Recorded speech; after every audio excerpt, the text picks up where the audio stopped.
Assalamualaikum warahmatullahi taala wabarakatuh. Salam Ramadan Al-Mubarak kali ke pada tahun 1443. Alhamdulillah pada malam ini bukan perkongsian berkaitan dengan emas, tapi perkongsian hadis daripada kitab Fadilat Ramadan. Fadilat Ramadan bab yang pertama, hadis yang ketiga, karangan daripada Maulana Muhammad Zakaria Al-Kandahlawi. Jadi alhamdulillah tuan-tuan yang dirahmati Allah Subhanahu taala, kita akan baca satu hadis beserta dengan keterangan daripada kitab Fadilat Ramadan, hadis yang ketiga. Jadi moga bermanfaat insya-Allah. Sayyidina Ka'ab bin Ujrah radhiyallahu anhu berkata bahawa Rasulullah sallallahu alaihi wasallam bersabda, "Hadirlah ke mimbar, maka kami pun telah hadir. Apabila baginda sallallahu alaihi wasallam naik satu anak tangga, baginda sallallahu alaihi wasallam berkata amin, dan baginda sallallahu alaihi wasallam naik tangga yang kedua, baginda berkata amin. Dan apabila baginda naik anak tangga yang ketiga, baginda pun berkata amin. Apabila baginda sallallahu alaihi wasallam turun, kami telah bertanya, ya Rasulullah, pada hari ini kami telah mendengar daripada Tuan sesuatu yang belum pernah kami dengar. Baginda sallallahu alaihi wasallam bersabda, sesungguhnya Jibril alaihissalam telah muncul kepadaku dan berkata, binasalah seseorang yang didatangi Ramadan tetapi belum juga diampunkan. Maka aku pun berkata amin. Apabila aku naik anak tangga yang kedua, dia berkata, binasalah seseorang yang apabila nama engkau disebutkan kepadanya, tidak pula dia menselawatimu. Aku juga berkata amin.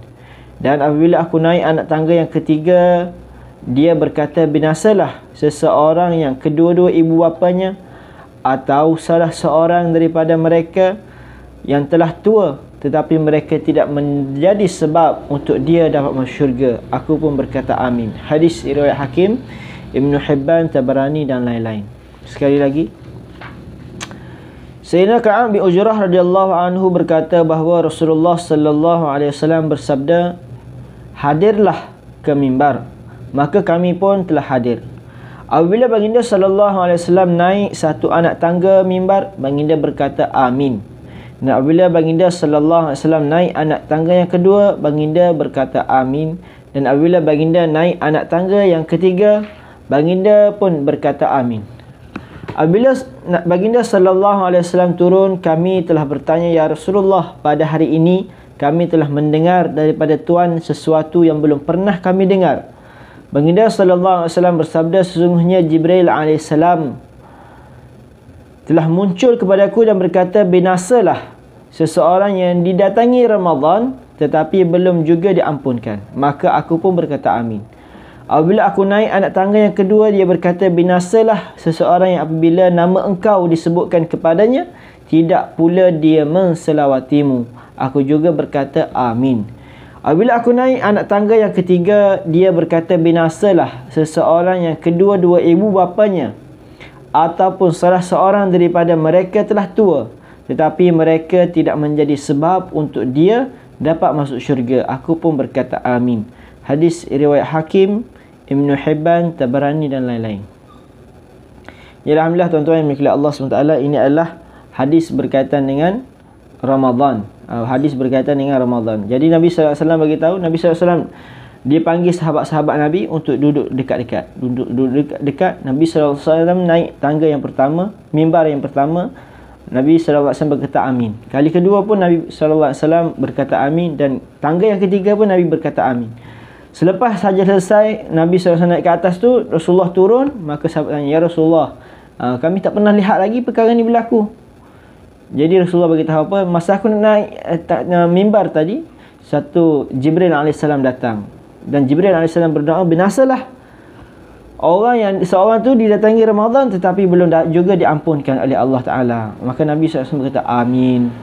Golongan yang kedua ialah golongan yang tidak berselawat. Jibril alaihissalam berkata, binasalah orang yang dengan nama Nabi, nama engkau, tetapi tidak menselawati engkau. Maksudnya orang dengan nama Nabi tetapi dia tidak menselawati Nabi sallallahu alaihi wasallam.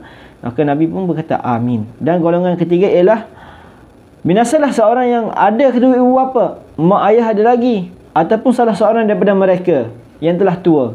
Tetapi keadaan hadirnya kedua-dua ibu bapa ataupun salah seorang daripada mereka ni tidak menjadi sebab untuk dia masuk syurga, maka Nabi SAW pun berkata amin.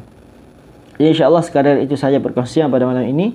Apa yang kita dengar dapat kita amal dan kita sampaikan kepada orang lain insya-Allah. Selamat menyambut bulan Ramadan, pertingkatkan amal, perbanyakkan amalan-amalan sunat dan perelokkanlah amalan-amalan fardu insya-Allah. Assalamualaikum warahmatullahi taala wabarakatuh. Yang macam kipah. Mana?